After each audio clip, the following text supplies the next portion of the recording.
that time for the Seahawks. 46 yards.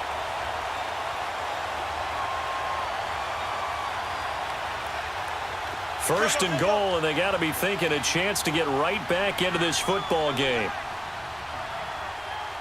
They come out here in the eye. Wilson on the keeper. No gain there as he kept it himself at second down. Well, that's tough right there. Asking your quarterback to get you 2 yards on a sneak. As it turns out, he gets them no yards instead. Another shot from the one on second and goal. Here's the sneak with Wilson. Only a yard on the sneak, not what he was hoping for, and it's third down. Yeah, partner, they went a little conservative, didn't they? And they ended up marking it short. And now I wonder, will they even do it again on third down?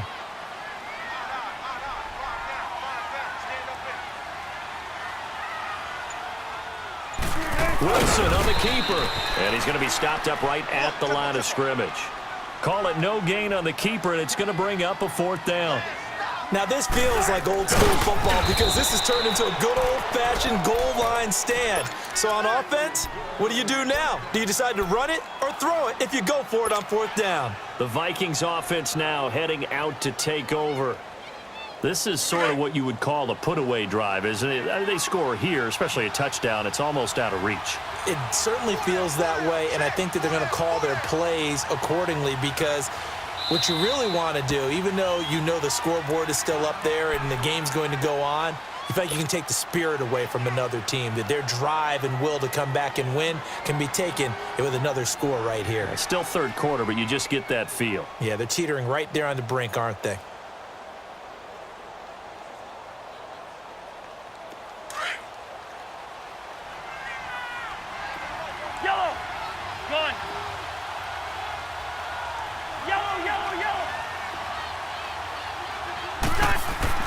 Cousins on first down. And he'll find Thielen on the right side. And he's able to get this across the 10 before being taken down.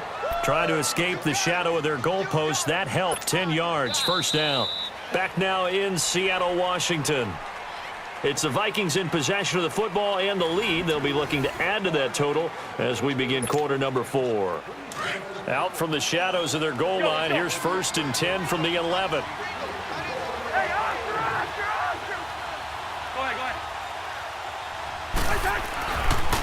They pitch it out to Cook. And he'll get this one up to about his 14. The tackle made by K.J. Wright. Offensively with the lead, you want to run the ball, keep the clock going, but you also want to still kind of be in attack mode too, right? So how do you do that and not come back on your heels? Think about all the practices we've... And the pressure too much that time as Cousins goes down. Bernie Wagner in there to get him his second sack now of the afternoon. Third and long for Cousins. Bernie Wagner able to disrupt yet another pass play, his third sack of the afternoon. And now the Seahawks are going to take a timeout here on defense. It's just their first. They'll be down to 2 remaining as we step aside here in the fourth quarter. Here's Matt Wild now. And no room for error here as his first punt comes from deep in his own end zone. So a short drop, but he's able to get it out, and this is a good kick. Returnable for Lockett. Nice job bringing that one back. 14 on the return. And it'll be Seahawk football, first and 10. And out now come the Seahawks. And last time, they had it fourth and goal, rolled the dice, didn't get it. Now they've got to put that behind them, try to put together another drive. Hey, a simple tip of the cap, a nod of the head to the defense. Congratulations, you got us last time. But you didn't hold us the whole time. We got down to position. We were able to... And now off to the races, down the right side. And all the way in, touchdown Seattle. Rashad Penny with his second touchdown of the afternoon. And the Seahawks able to make this a close game again. Janikowski now for the point after. Janikowski adds the extra point. And now things get a bit more interesting here in this fourth quarter. This game back within a touchdown now as the kickoff's away.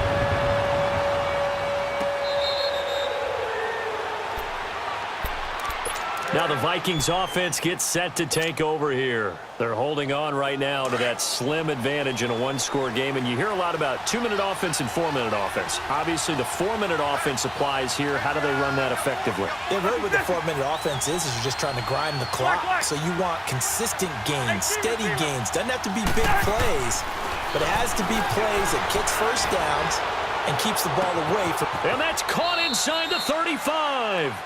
Cousins finding Diggs on a big one, 45 yards. That's a big-time pitch and catch right there. And, partner, I remember the days when quarterbacks would try this. They were holding their breath. But nowadays, they're counting on their receiver to be just a little bit better than the defensive back when it's one-on-one and the ball's in the air like that. He'll get about 6 there as he takes this one down to the 24-yard line. Now, the objective there, I mean, yes, the positive gain, that's nice, but work some clock. Yeah, you're exactly right, but the problem for them is still within a possession, so they can't just sit on it running the ball. They'll have to find a way to throw it effectively as well.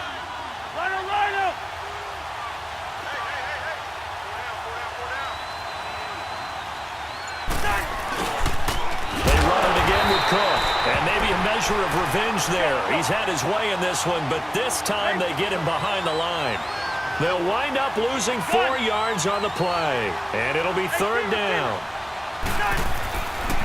Throwing, Cousins. Now look at this. They get the turnover they needed. It's intercepted. Picked off at the 13, and he returns it here to his own 18-yard line. How about the big boys snagging one? You don't see that every week. No, you don't, but a lot of them are just reliving their old dreams, going back to when they were in youth football and in high school. They didn't always play defensive line. Some of them actually handled the football, and you can see the flashback when he grabbed that one. And he'll lose yardage here, back to the 15. The loss of a full 3 yards, and now it's 2nd down. So while the offense has had a big day, no one on that side of the ball is excited about seeing a loss like that. Their goal, to make every play positive, and when you have a bad one like that, your next goal is to not let it spiral into more. So now they have to contend with 2nd and 13 after the first down run goes backwards. Now Wilson on 2nd down. And he's going to be taken down, sacked back at the 2.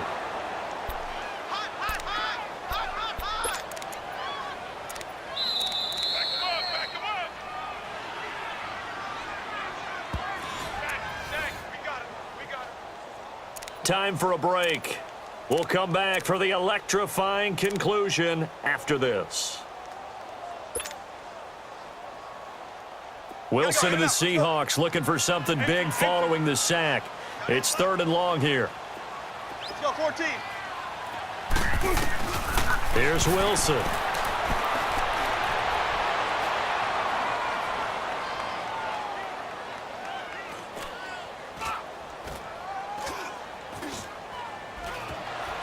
They still can't get it.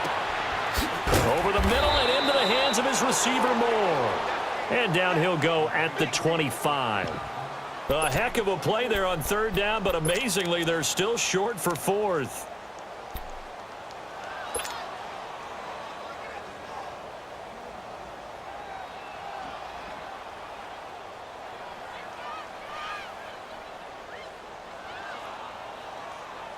Down 7, and they've got to go for it here on 4th down. Well. 14, run it. They'll look to throw. Wide open receiver complete. Past the 20, 10. And all the way in, touchdown Seattle. Tyler Lockett, 75 yards. And the Seahawks just an extra point away from tying this thing up. Don't forget the extra point. It's up and good. And, partner, we've got a tie game here in the 4th. Set to go now with the kickoff. These two teams all even again as we continue in this wild 4th quarter. And now out comes Minnesota. They've got work to do, but they do still have a bit of time here. And they've got to feel comfortable with that, but they have all their play sequences called. If they get out of bounds, that allows them to huddle and call another play. But if they don't, it's hurry up to the line of scrimmage and either spike it and stop the clock or continue to move it downfield in order to try and get in range and win this game. See if they can do just that. Here's Cook as they begin on the ground. And an alley to run. Defenders giving chase, but I don't think they're going to get there. Still going. And oh, so close as he takes it all the way to the 2-yard line. A big play there out of Cook. Now the Seahawks call the second of their 3 timeouts as they get the stoppage with just under 50 seconds remaining in the fourth.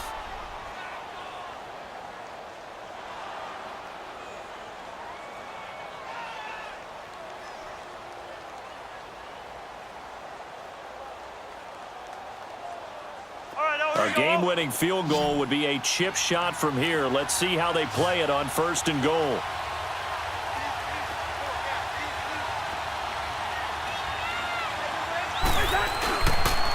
They'll run for it with Cook. And he'll go backwards, losing yardage to the 5. And now we're going to get a timeout here called by the defense, as the clock will stop with 45 seconds left to go in the game. Back at the 5-yard line now, 2nd and goal.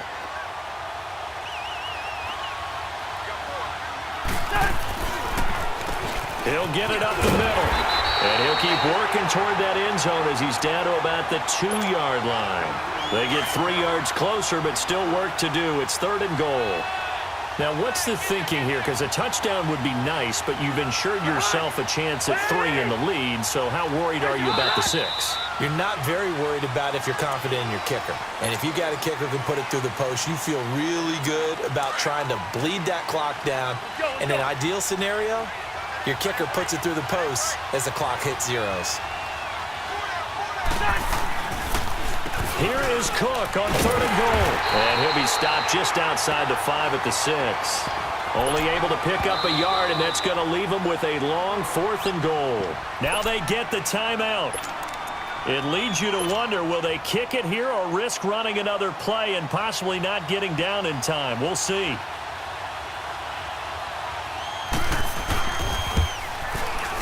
And this one is right through. And it's celebration time on that sideline as they have taken the lead in the final seconds. And I tell you, when it comes to needing a field goal in closing seconds, pressure situation, there's something to be said for having a veteran kicker trot out there. Agreed. It's so nice to have someone you can rely on, someone who you know has done it before. And this guy's as cool as they come, isn't he? Well, this one, partner, was fun down to the very end. They got the points late, right before the whistle. Then the ensuing kickoff. They were hoping for magic on the other side, but couldn't get that spark. Fun if you won, and fun for us, because we got to watch it and call it. That magic that you were talking about didn't occur at the end, but what a game all the way through.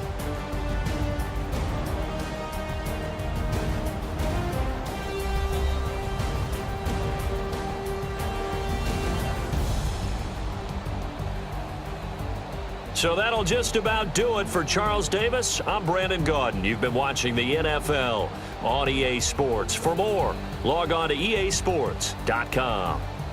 From Seattle, so long, everybody.